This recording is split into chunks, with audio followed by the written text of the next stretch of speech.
여러분 안녕하십니까? 6월 10일 토요일 전주 MBC 뉴스투데이입니다. 오늘은 60 민주항쟁 30주년이 되는 날입니다. 민주주의를 복원시킨 지난해 촛불 항쟁에 앞서 30년 전 6월에도 민주주의를 염원하는 뜨거운 함성이 울려 퍼졌었는데요. 전북의 6월 항쟁을 박연선 기자가 되짚어봤습니다.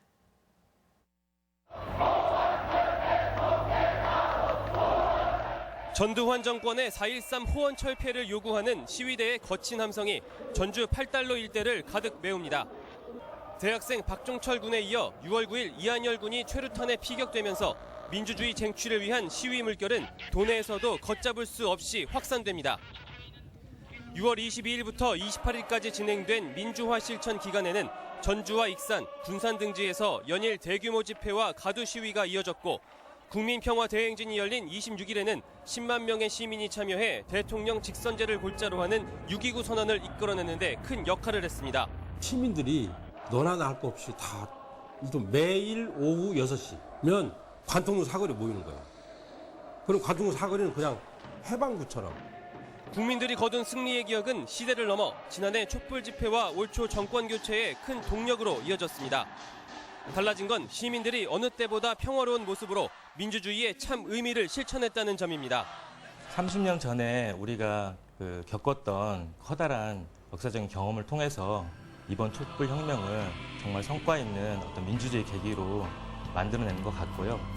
30년 전 6월에 뜨거운 열망과 그 정신은 촛불 혁명의 성공으로 이어졌고 민주주의 발전은 물론 대한민국 성장의 밑거름으로 작용하고 있습니다. MBC 뉴스 박연선입니다. 60 민주항쟁 30주년을 맞아 기념 행사가 펼쳐집니다. 6월 항쟁 30주년 기념사업 조직위원회는 주말인 오늘 오후 3시부터 전주 관통로 사거리에서 버스킹 공연과 촛불 사진전, 6월 항쟁 시민선언 등 다채로운 기념 행사를 진행할 예정입니다.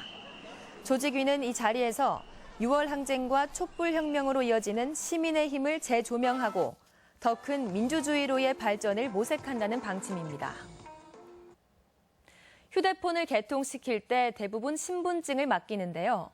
자신도 모르는 사이 내 명의로 된 대포폰이 만들어져 불법 거래됐습니다. 한범수 기자의 보도입니다. 대학생 이모 씨는 지난해 1월 지인을 통해 휴대폰을 개통한 뒤 황당한 일을 겪었습니다.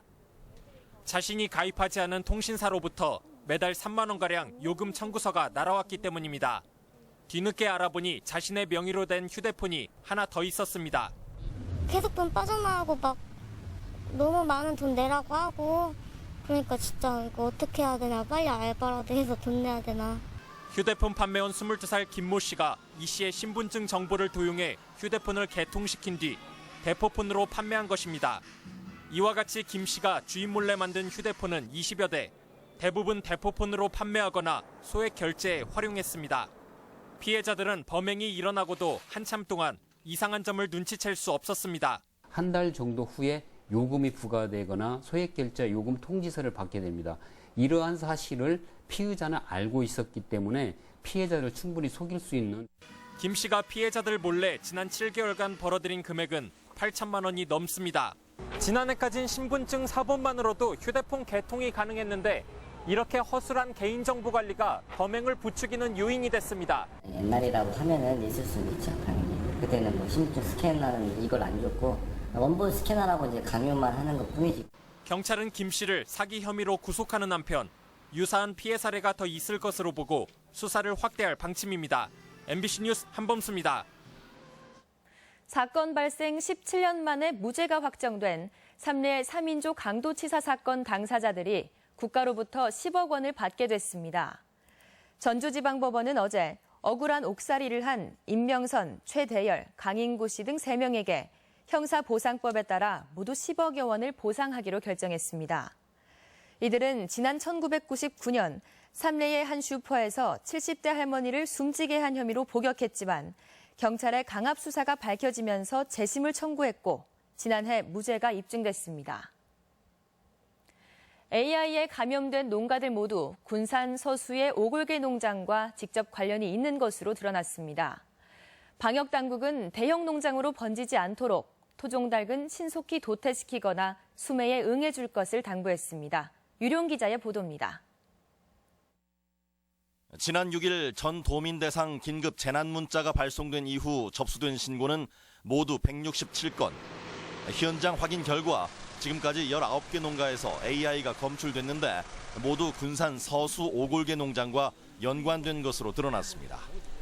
군산 농장이 닭을 팔거나 닭을 판 농장과 거래한 유통상 2군데가 군산 대야와 익산 북부, 완주 삼례, 임실시장에 감염된 닭을 유포한 것입니다. 익산의 중간 유통상인 김모 씨가 제일 많이 현재 감염원이고요. 또 새롭게 발견된 2번 임실의 중간 상인인 최모 씨가 새롭게 발견이 됐습니다.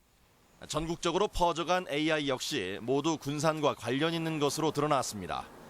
방역당국은 확산 방지를 위해 부득이 도내 소규모 농가 4천여 곳, 토종닭 6만 마리의 도태를 추진하고 있습니다. 토종닭 농가가 마을을 전염시키고 다시 마을 주민이나 차량이 주변 대규모 농장을 전염시킬 우려를 차단한다는 계획입니다. 농가에서 자가 도축을 해서 이제 자기가 잡아 먹거나 잡아서 마을 경로당이나 이런 데 이제 좀 기부를 한다거나 뭐 이런 식으로. 전라북도는 현재까지 폐기된 닭이 20%가 안 된다며 자발적인 폐기나 수매에 응하고 원인 미상의 폐사 역시 인체 감염의 우려가 있다며 반드시 신고해 줄 것을 당부했습니다. MBC 뉴스 유룡입니다. 쌀 소비가 줄어 남는 쌀 때문에 골머리를 앓고 있지만 즉석밥 시장은 해마다 급성장하고 있습니다. 하지만 대기업이 장악한 즉석밥 시장에서도 납품되는 전북 쌀은 찾아보기란 쉽지 않습니다. 정태후 기자입니다. 지난해 1인당 연간 쌀 소비량은 61.9kg, 30년 전에 비해 절반 이하로 감소해 역대 최저 수준입니다. 남아도는 쌀을 소비하기 위해 수많은 방법들이 모색돼 왔지만 쌀로 만든 면이나 장류, 심지어 떡까지도 소비는 줄고 있는 상황. 반면 유일하게 급신장하는 시장이 바로 즉석밥 분야로 지난해 시장 규모만 3천억 원, 2025년에는 1조 5천억 원대에 이를 전망입니다.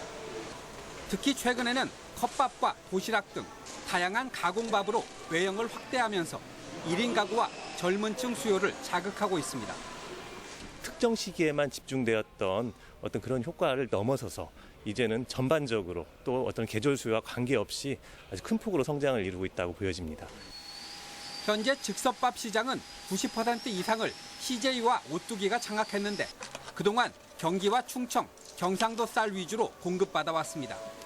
농도를 표방하는 전라북도 입장에서는 머쓱한 결과인데 올해 처음으로 익산 황등농협이 납품 계약을 체결하고 내년부터 일부 즉석밥용 쌀을 공급할 계획입니다. 전년도에 꼭 계약 재배까지 완료를 해야만이 생산 기반이 모든 것이 완료가 돼야만이 다음 년도에 모든 어떤 공급 체계가 갖춰지기 때문에 좀 안정적으로 갈 수가 있죠. 즉석밥 시장에 뛰어들기 위해서는 풀어야 할 과제들도 많습니다. 우선 맨밥용 쌀과는 다른 가공용 품종 보급과 수확 이후 까다로운 대기업의 품질 관리 기준도 충족시켜야 하기 때문입니다. 남아도는 쌀과 식량 자급을 위한 최소한의 경지 면적 확보라는 양날의 검을 가진 양곡 문제가 가공밥 시장을 통해 활로를 찾을 수 있을지 대책이 필요한 시점입니다. MBC 뉴스 정태우입니다. 전북 가야가 관심을 받고 있지만 수십 년 앞선 경상도의 가야 연구를 따라가려면 할 일이 적지 않습니다. 전북 가야를 되살리기 위한 과제는 무엇인지 강동엽 기자가 보도합니다. 인구 4만이 안 되는 경북 고령군. 나흘간의 대가야 축제에서만 10만 명의 관광객이 몰렸습니다. 고분 240여 기를 단장하고 테마 관광지를 만들었기 때문입니다. 금관가야의 김해는 김수로 왕릉 등 유적 정비에 그치지 않고 91년부터 국제학술회의까지 열고 있습니다. 40년 전부터 가야사 연구에 매진했기에 가능한 일입니다. 아주 오래전부터 그런 가야 문화의 중요성을 인식을 하고 학술 연구라든지 이렇게 계속 병행을 해가 왔습니다. 시민들도 이제 그 가야 문화의 중요성을 인식을 하고 같이 홍보도 하고. 미약한 전북의 가야사 연구를 위해 국가 지원이 절실하지만 전북 가야에 대한 이해 부족으로 이마저도 쉽지 않은 상황입니다. 초기 단계이기 때문에 많은 예산이 소요됩니다. 이제 전북 가야에 대해서 아직은 이제 중앙에서는 좀 인식이 부족한 면은 있습니다. 우선 관심을 끌 박물관이나 역사체험 시설 같은 국가사업 발굴을 위한 용역조사가 가장 시급합니다. 또 가야문화권 특별법 처리를 위한 정치권의 역할도 중요합니다. 법안이 통과되면 가야문화권의 개발을 국토부에서 주관하게 돼 복원위보다 탄력을 받을 수 있습니다.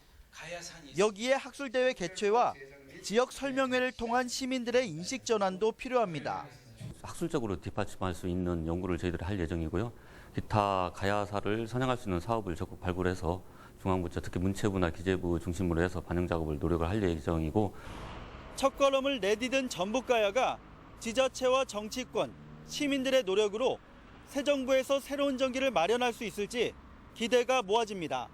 MBC 뉴스 강동엽입니다.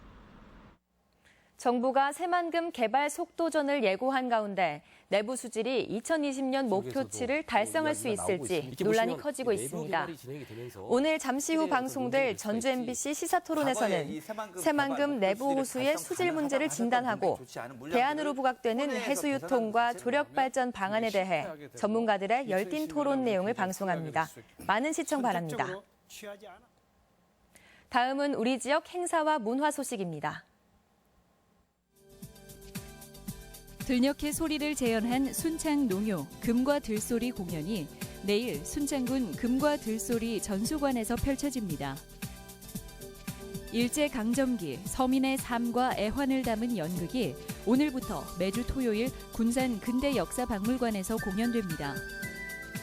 전북 작곡가협회의 정기 연주회가 오늘 전주 우진문화공간에서 있습니다.